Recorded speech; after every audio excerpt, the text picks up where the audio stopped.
Perkenalkan, nama saya Christian Nicholas Sinaga dari kelas Fisika 24C dengan NIM 4243250005.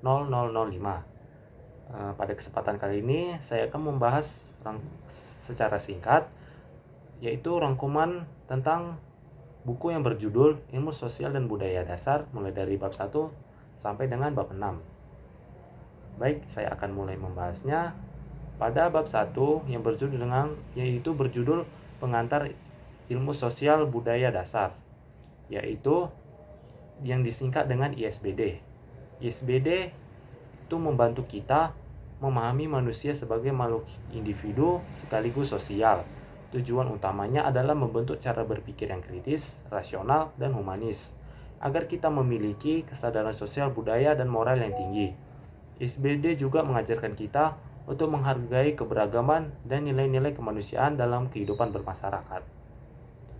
Nah, pada bab yang kedua yang berjudul Manusia dan Kebudayaan, di sini ditekankan manusia disebut makhluk berbudaya karena memiliki akal dan budi yang membuatnya mampu mencipta dan mengembangkan kehidupan.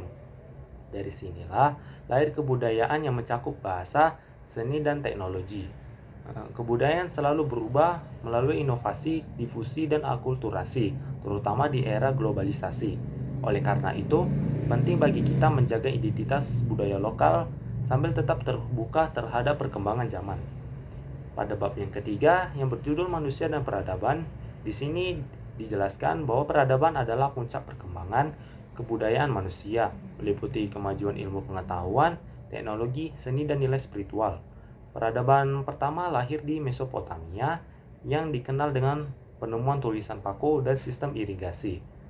Nah, untuk saat ini kita hidup di masa revolusi industri yang dimana teknologi digital dan kecerdasan buatan mengubah cara hidup manusia.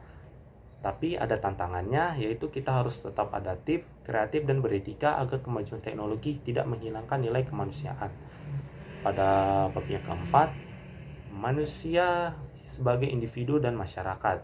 Nah, pada bab ini ditekankan yaitu sebagai individu, manusia memiliki kepribadian dan tanggung jawab pribadi.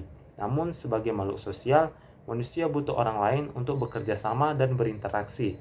Interaksi sosial ini membentuk masyarakat yang di Indonesia bersifat majemuk, terdiri dari berbagai suku, agama, dan budaya. Melalui sikap saling menghargai dan kerjasama, manusia dapat hidup harmonis di tengah perbedaan. Pada bab yang kelima yang berjudul Manusia, Nilai, Moral, dan Hukum. Nilai adalah sesuatu yang dianggap penting dan menjadi pedoman hidup. Dari nilai lahir moral, yaitu tindakan nyata yang mencerminkan kebaikan serta kejujuran dan tanggung jawab. Kemudian hadirlah si hukum ini, yaitu aturan formal yang menjaga ketertiban dan keadilan. Ketiganya ini saling terhubung, yaitu nilai, moral, dan hukum. Jika ketiganya berjalan seimbang, maka tercipta masyarakat yang adil, tertib, dan manusiawi. Kemudian pada bab yang terakhir yang berjudul Keberagaman dan Kesetaraan, yang dimana keberagaman berarti adanya perbedaan antara individu, baik dari sifat, fisik, maupun pandangan hidup, dan hal ini justru menjadi kekuatan jika kita saling menghargai. Sementara kesetaraan berarti kesamaan hak bagi semua orang tanpa membeda-bedakan jenis kelamin, status sosial, atau latar belakang. Dalam konteks gender, perbedaan peran antara laki-laki dan perempuan sebenarnya dibentuk oleh budaya, bukan kodrat.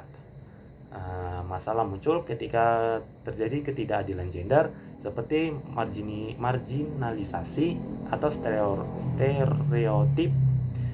Oleh karena itu, kita perlu mendorong kesetaraan dan keadilan gender agar laki-laki dan perempuan memiliki hak yang sama di semua bidang.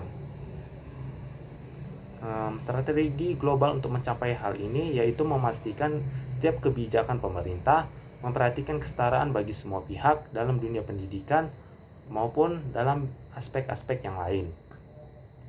Baik, sekian penjelasan dari saya. Saya ucapkan terima kasih.